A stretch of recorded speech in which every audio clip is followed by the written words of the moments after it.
Imagina un silencio que lo precedía todo. No estrellas, no relojes, no historias aún por contar. Imagina un vacío tan grande que cualquier palabra habría parecido demasiado. Y luego de pronto, una voz. Esa voz que dice, hágase, no fue un sonido cualquiera. Fue el inicio de un propósito. La luz se rompió como una promesa en la oscuridad. La tierra recibió su forma, el mar obedeció un borde, y el ser humano fue llamado a poner nombre, a cultivar, a custodiar. Si tuviera que resumir 6000 años en una sola idea, diría esto: Dios sale en busca del hombre. Esa búsqueda es la trama secreta que atraviesa la historia que llamamos sagrada. Cuando hablamos de 6000 años, no estamos presentando un tratado científico, ni imponiendo una cronología rígida. Usamos esa cifra como marco narrativo, como una manera de mirar la vastedad de la historia humana en un suspiro. Es un telón que se levanta para mostrar una sola historia, la de un creador que se acerca, una criatura que responde y a menudo que se pierde. Esa tensión, acercamiento y pérdida, promesa y ruptura, es lo que vamos a recorrer ahora. Al principio fue relación. El primer hogar, no una casa cualquiera, sino un jardín preparado con cuidado extremo para el encuentro. No hay accidente en los detalles. La brisa, el fruto, la conversación entre el creador y la criatura. Allí, la libertad no era una palabra teórica, era real, con enseñanzas visibles, con un límite colocado no para controlar, sino para cuidar. ¿Qué significa eso para nosotros? Significa que el mundo humano nace con propósito. Ser interlocutor, imitador y custodio del autor del cosmos. Pero la libertad abre siempre una puerta que puede ir en dos direcciones, y la historia toma su primer giro trágico cuando la criatura elige desconfiar de la voz que la formó. Lo que comienza como curiosidad se convierte en ruptura. La relación se quiebra, el silencio se transforma en distanciamiento, la confianza en desconfianza. No exagero si digo que ese instante es el corazón de la tragedia humana. La separación introduce la muerte, el trabajo duro, la vergüenza y el miedo. Pero incluso en el filo de la pérdida hay una palabra que germina, una promesa mínima, casi una semilla escondida entre las ruinas. Habrá una simiente que herirá la cabeza de la serpiente. Esas son palabras que resplandecen en la penumbra. La historia no termina en la caída. Desde el primer momento, la narrativa apunta hacia una reparación. La primera familia humana refleja lo que sucederá después. Amor, celos, rechazo, violencia. El primer homicidio no es solo un acto aislado. Es el símbolo de cómo la ruptura no se queda en lo personal, sino que se extiende, infecta relaciones, sociedades nacientes, y sin embargo, en medio del dolor, la providencia no desaparece. Dios conversa con los hijos, llama, ofrece una justicia que no elimina la responsabilidad humana, pero que abre la puerta a la posibilidad de reconciliación. El relato continúa, y la humanidad, multiplicándose, se encuentra otra vez frente a su inclinación al orgullo. Ciudad, torre, palabras que pretenden llegar hasta el cielo, símbolos de una ambición que intenta autopromoverse y que al hacerlo revela la fragilidad de un orden humano que se pone por encima del Creador. Entonces, la historia entra en una página de juicios, el diluvio, una limpieza que asusta tanto por su severidad como por su propósito.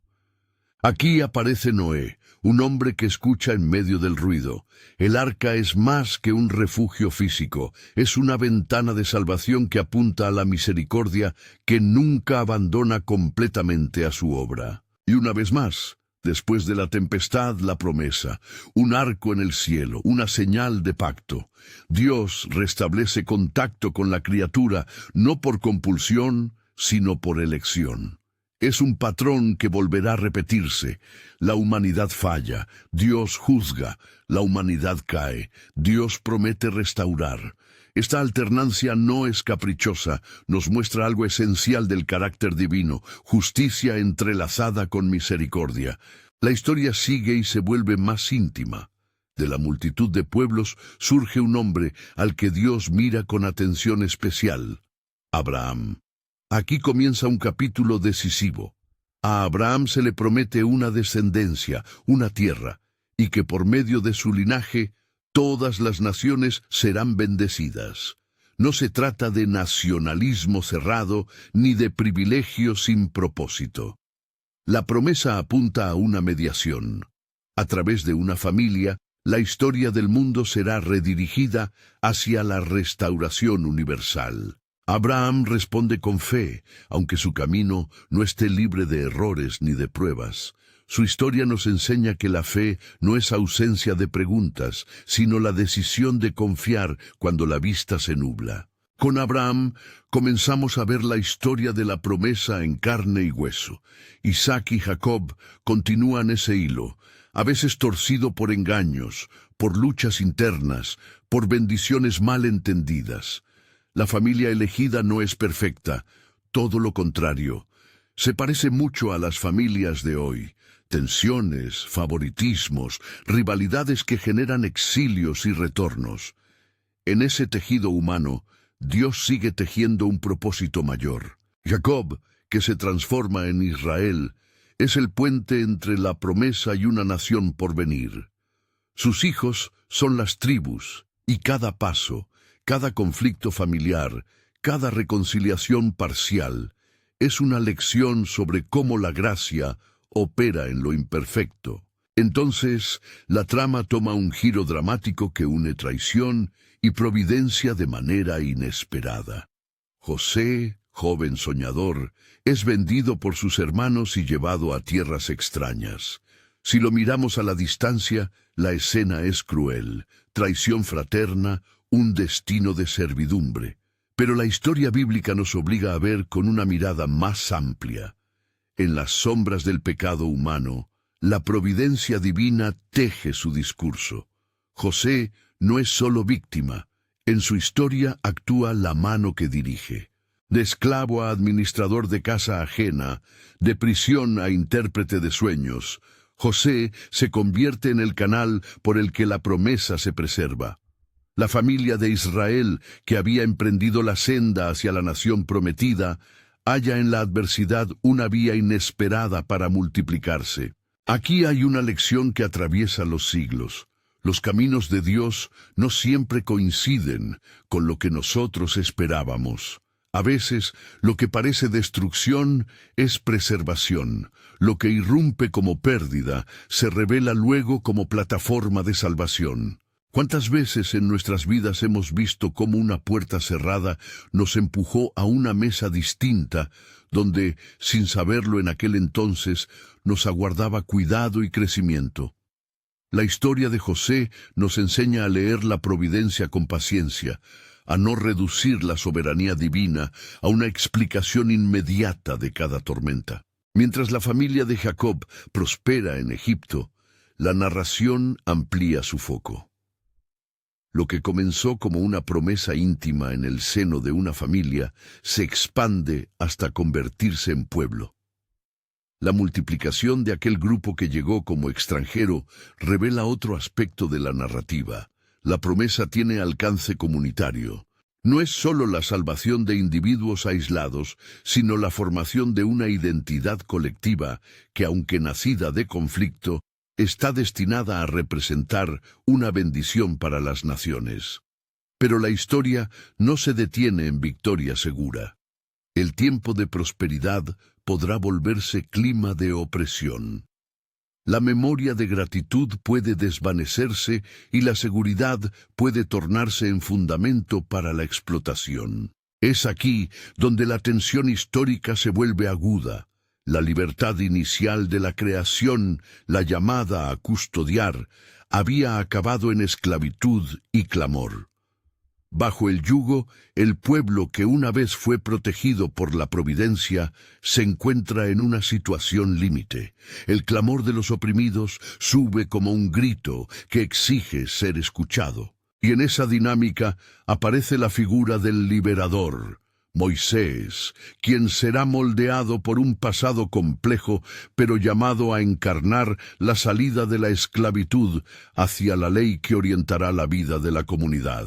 Antes de que Moisés se convierta en la voz de liberación, está el momento de escucha, la revelación, en la zarza que no se consume, una imagen que simboliza algo profundo.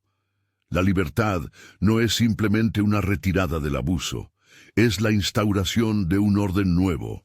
La ley, dada en el Sinaí, no es un conjunto de normas frío y legalista. En su esencia, apunta a configurar una comunidad capaz de reflejar la justicia y la misericordia del Creador. El tabernáculo, construcción de tela y madera, funcionará como sombra de algo mayor, un lugar donde lo divino y lo humano vuelven a entrar en diálogo. Todo eso nos anticipa a una verdad que será más tarde clarísima en la historia. El acceso a Dios, antes velado, empieza a abrirse de formas nuevas. Pero la travesía hacia la tierra prometida no es un paseo sin contratiempos. Las generaciones que salen de Egipto son moldeadas por dudas, por idolatrías que regresan con fuerza, por la dificultad de sostener la fe en medio del desierto. El ciclo se repite: libertad dada, olvido humano, necesidad de reforma. Aquí se perfila otro rasgo del relato bíblico que nos toca de cerca: la fidelidad de Dios junto a la fragilidad humana. El pueblo elegido es también un pueblo que debe aprender a depender, a reconocer que su identidad no se arranca de la propia excelencia, sino de la memoria de la liberación. Al cruzar el Jordán y enfrentarse a ciudades amuralladas, la historia ve el primer intento serio de establecerse. La promesa se avanza, pero no sin costos. Líderes surgen, proezas se suceden y con ellas la tentación de creer que el triunfo es obra humana. El ciclo de Jueces demuestra lo frágil que es esa creencia. Héroes como Débora, Gedeón y Sansón aparecen como destellos de restauración que no bastan para anclar una nación. La monarquía finalmente se presenta como solución estructural. Un rey que unifique, que mantenga la ley y la cohesión. David y Salomón marcan el pináculo de una esperanza nacional. Un trono que, para la tradición bíblica, también simbolizará la expectativa de un rey definitivo. Pero la historia humana rara vez se deja encerrar en un solo momento de triunfo. El reinado trae gloria y a la vez semillas de caída. El esplendor del templo y la sabiduría de Salomón conviven con la soberbia, la corrupción y la división. Los profetas emergen entonces como conciencia crítica.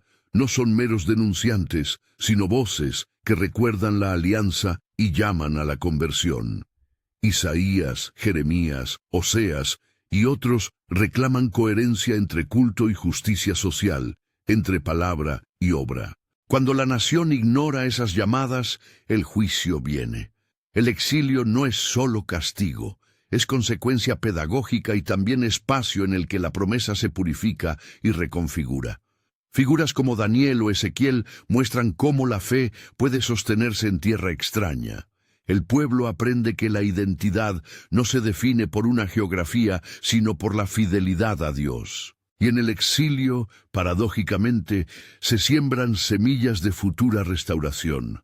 El retorno bajo Ciro, la reconstrucción del templo, la reformación de la comunidad bajo líderes como Zorobabel y Nehemías son testimonios de que la historia no se detiene en la derrota. Al mirar estos episodios desde la distancia de 6000 años, se percibe un ritmo, promesa que parece truncarse, pero que se mantiene, pacto que se renueva en medio de la infidelidad humana. La historia bíblica escribe así un movimiento hacia una consumación que todavía no es plena. Hay algo más por venir, la expectativa de un cumplimiento que trasciende la restauración política o nacional y que apunta a una presencia divina definitiva entre su pueblo. Y sin embargo, antes de que esa consumación se revele, la narrativa describe un largo silencio. 400 años sin profetas, un interludio donde las voces proféticas se aquietan y la gente se acostumbra a esperar. Ese silencio no es vacío, es un crisol de tensión. Imperios van y vienen, helenismo, poderes regionales, Roma, y el telón político y cultural se tensa. La esperanza que antes resonaba en salmos y oráculos se vuelve recogimiento expectante. ¿Qué significa esperar?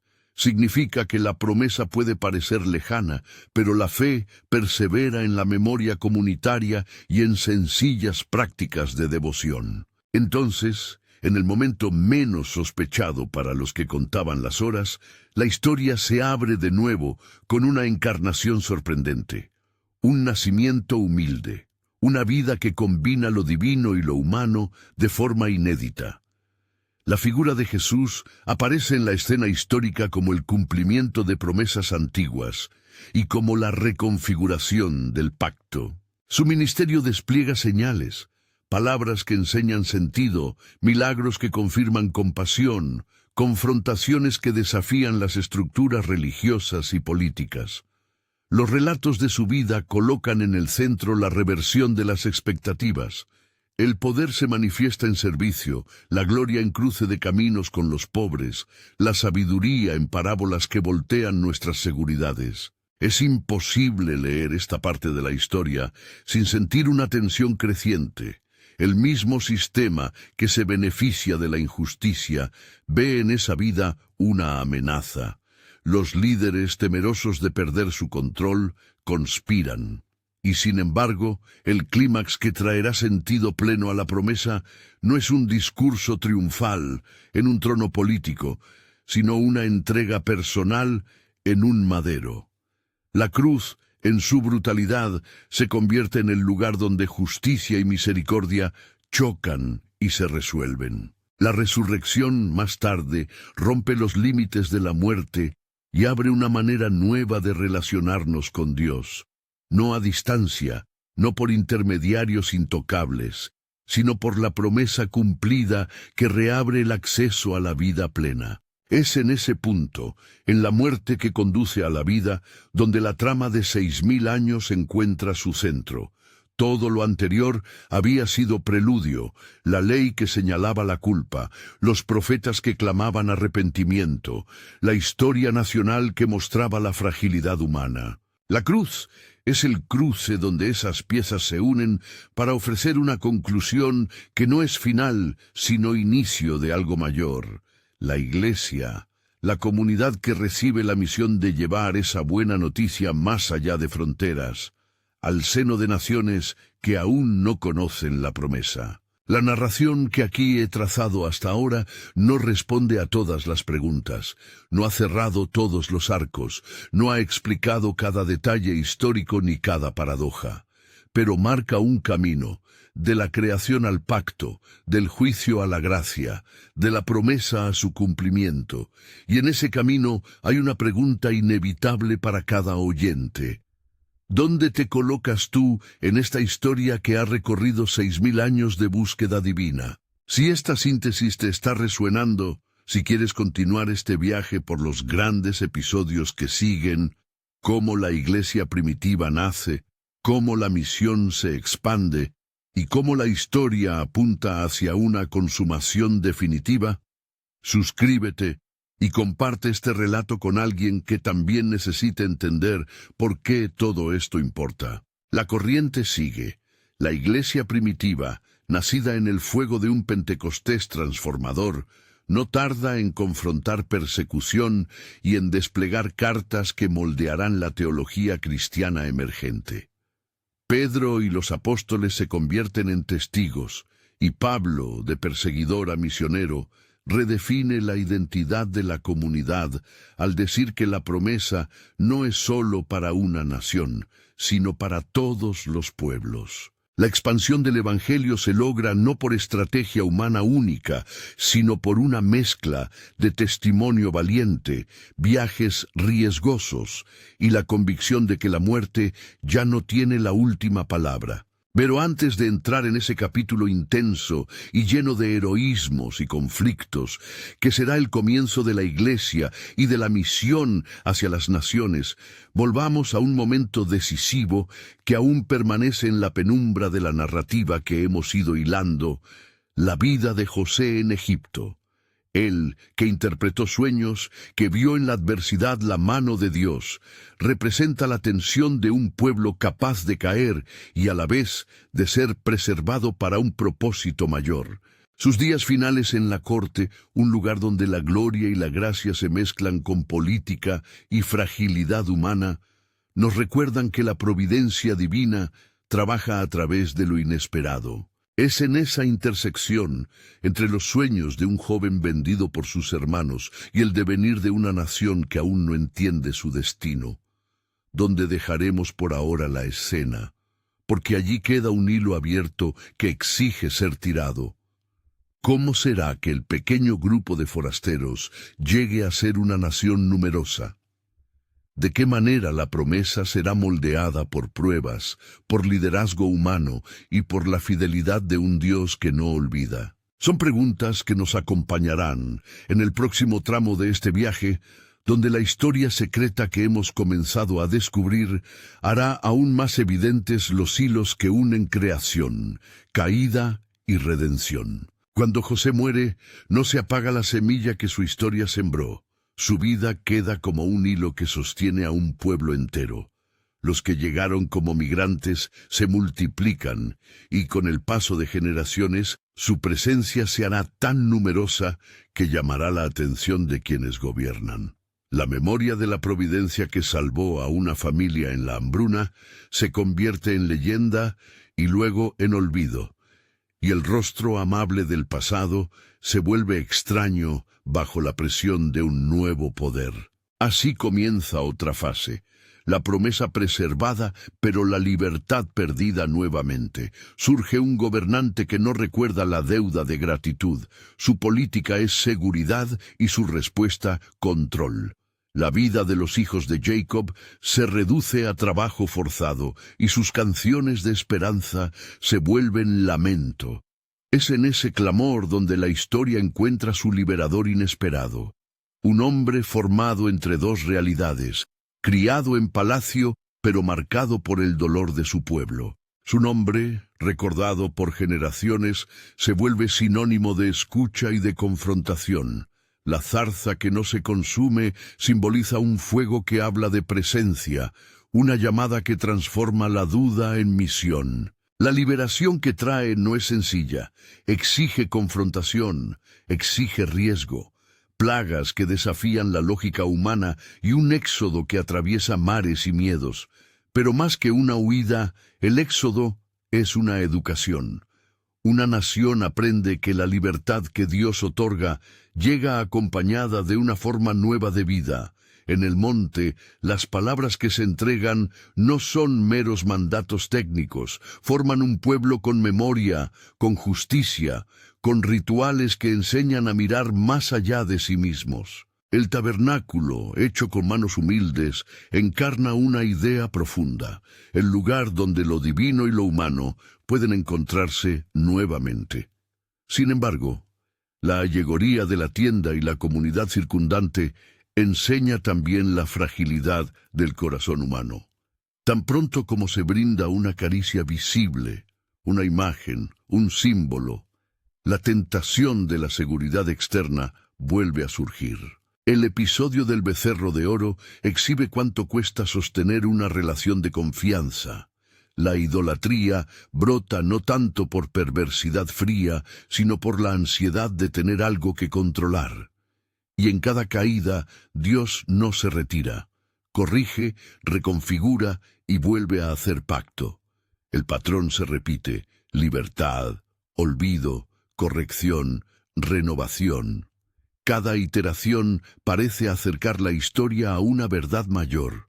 Ninguna ley es suficiente para resolver el corazón humano si no hay un acceso renovado a la vida con Dios. La travesía continúa y la tierra prometida se vislumbra como un horizonte que exige entrega. La entrada en Canaán no es un cuento de victoria sin precio, es una confrontación con ciudades y culturas, con la necesidad de aprender a vivir de forma diferente. Los ciclos de trepidación y rescate bajo los jueces muestran que sin una autoridad central que guíe el pacto, la comunidad oscila entre fe y desesperanza. Héroes aparecen, gestos de valentía que despiertan esperanza, pero el corazón colectivo se descubre incapaz de sostener una transformación definitiva. La demanda de un rey surge, y con ella una nueva fase, el sueño de unidad política. Un joven pastor llamado a la gloria se convierte en símbolo de la excelencia nacional. Su descendencia promete estabilidad.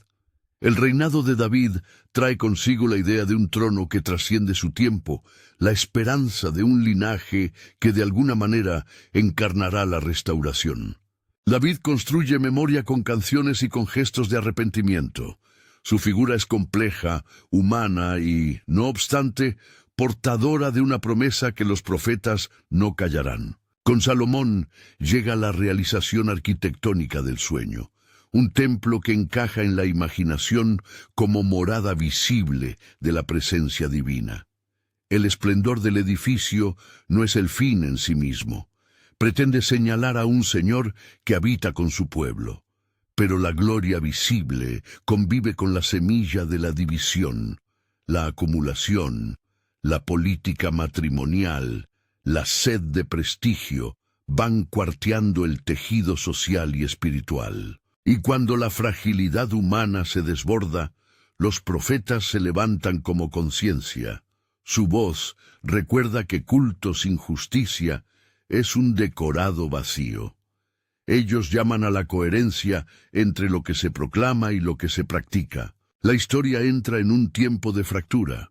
El norte y el sur toman caminos distintos. La promesa se desdibuja bajo alianzas equivocadas y reyes que priorizan la seguridad sobre la fidelidad. El resultado será la deportación y el exilio, un pueblo arrancado de su tierra para verse forzado a reconsiderar su identidad. Lejos del templo y del monte, los exiliados se enfrentan a la pregunta radical: ¿qué queda cuando se quiebra la geografía que antes definió al pueblo? En esa tensión surgen oráculos y visiones que transforman la experiencia del destierro en una escuela teológica. Nombres como los de los profetas mayores se vuelven faros de esperanza. Las cartas y consignas que se pronuncian desde la orilla del río que los retiene enseñan que la verdadera pertenencia no depende solamente de un territorio, sino de la fidelidad al pacto. El exilio purifica y redefine. La promesa no desaparece, sino que es reinterpretada. Bajo la sombra del imperio, aquellos que miran hacia la esperanza se preparan para un retorno que no será una simple restauración de lo antiguo, sino una reconstrucción que tomará tiempo y guerra a la memoria. Vuelven con tajos en el alma y con manos que saben de reconstrucción. Se alzan muros, se rehacen altares, se cuentan de nuevo las genealogías. Hombres como Zorobabel, Esdras y Nehemías trabajan para rehacer no solo piedra por piedra, sino corazón por corazón. La liturgia, la enseñanza y la reconfiguración de la ley forman el andamiaje donde la identidad podrá sostenerse. Entonces llega un silencio que pesa. 400 años sin voz profética reconocida. Es un interludio donde la esperanza se vuelve espera activa. Las tradiciones se conservan en la casa, las historias se transmiten en el fuego doméstico, y las oraciones persistentes hacen su oficio. Las naciones cambian, imperios se suceden, Alejandro, Roma, los reyes de turno. La política no desaparece de la escena, pero la promesa permanece como llama que no termina de extinguirse. ¿Qué significa ese silencio? Es una forja que tensa las expectativas. El pueblo que ha aprendido a confiar en una intervención divina ahora debe aguantar la tensión de la espera. Es en la región de esa ausencia donde se prepara, de manera humilde y casi inadvertida, el terreno para que algo imprevisto irrumpe. La llegada de un mensajero austero en la periferia del desierto abre el preludio final, un bautismo de arrepentimiento que llama a la conversión. Él señala con voz que corta como espada de argumento que la historia promete más y que el tiempo de espera alcanza su límite. Y en un pesebre humilde, en una noche que no pedía para sí ser extraordinaria, una vida humana nace rodeada por anuncios de júbilo y por humildes testigos. El nacimiento, la infancia y el crecimiento de aquel que será identificado por muchos como el cumplimiento de las antiguas voces, reavivan la línea que ha mantenido intacta la promesa a través de generaciones. La vida pública de Jesús despliega con claridad dos cosas: la reconstitución de la ley en su propósito más profundo y la revelación del carácter de Dios como compasión y justicia. Sus parábolas cuestionan seguridades establecidas, sus gestos devuelven dignidad a los marginados y su enseñanza trastoca categorías. El mayor es quien sirve. La justicia se mide en la misericordia. Las multitudes lo siguen no por espectáculo, sino porque en su palabra encuentran una coherencia que era improbable. El Dios del pasado se vuelve presente en persona, pero no hay atajos hacia la aceptación universal. Su forma de ser cuestiona estructuras religiosas y políticas. Sus declaraciones incitan defensas incrustadas. La dramatización de ese conflicto culmina en el gesto más extremo imaginable: una vida entregada públicamente, juzgada por manos que temen la subversión de su orden. La cruz, instrumento de humillación y muerte, se convierte en el lugar donde se concentra la tensión entre justicia y misericordia. ¿Cómo puede la soberanía divina reconciliar lo que exige la rectitud con la gracia que perdona? La respuesta se presenta en un acontecimiento que trastoca la historia: la muerte que no consigue ser la última palabra. La tumba es visitada por mujeres que recuerdan promesas antiguas y allí encuentran lo que cambia la narrativa: la tumba vacía. La resurrección no es solo una victoria personal, sino la señal de que la relación rota puede ser restaurada. La piedra corrida abre un acceso nuevo. El velo que cortaba la presencia inmediata de Dios se rasga, y la comunidad que antes obedecía leyes desde la distancia ahora es convocada a una intimidad renovada. El discípulo que dudó, el pescador que tembló, la mujer que lloró, todos reciben el mandato de salir a anunciar una buena nueva. El Pentecostés que sigue incendia la réplica del acontecimiento, una comunidad que respira un espíritu que transforma y habilita. Lo que había sido una esperanza particular para una nación se convierte en noticia para las naciones. Los apóstoles, antes temerosos, ahora proclaman con valentía. La fe se disemina por costas, por plazas, por casas. La iglesia primitiva se constituye no como una institución calcada de poder, sino como un cuerpo caracterizado por la comunión, la enseñanza, la oración y la generosidad. La persecución no tarda en llegar. El testimonio cristiano tropieza con violencia, pero también con conversiones que cruzan límites culturales. La sangre de los mártires en la historia temprana reconoce un doble efecto: dolor y catalizador de expansión. De manera particular, la historia toma un giro radical con la vida de un perseguidor que se encuentra con la luz de la resurrección. Su conversión reordena el gran proyecto misionero.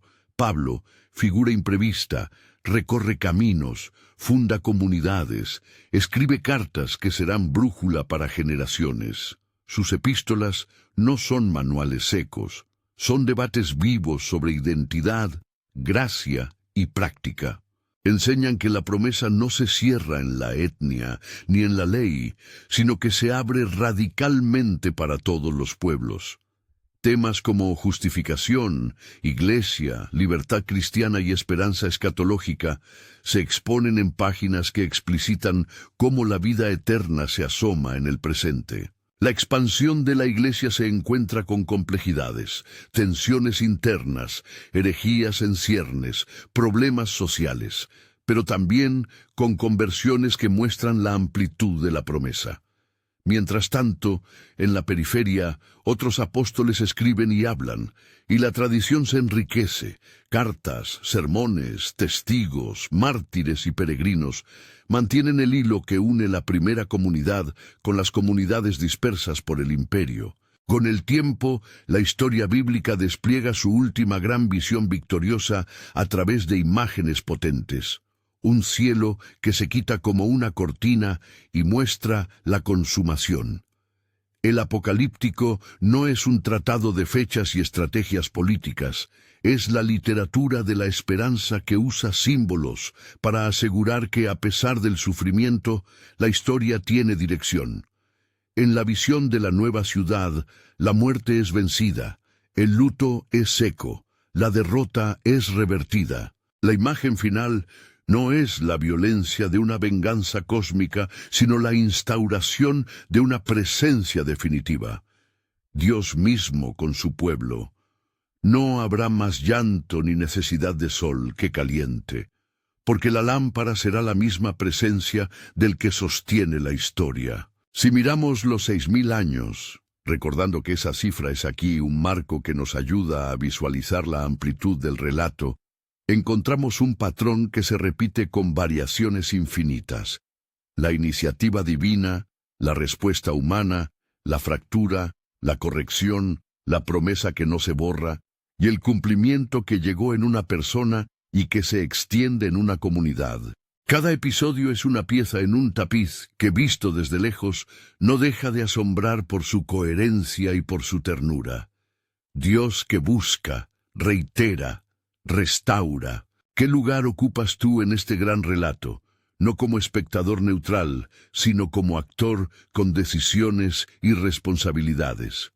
La invitación que surge de esta historia no es una abstracción teológica, es una llamada concreta a reconocer la propia condición, a responder con arrepentimiento, a confiar en la promesa ofrecida.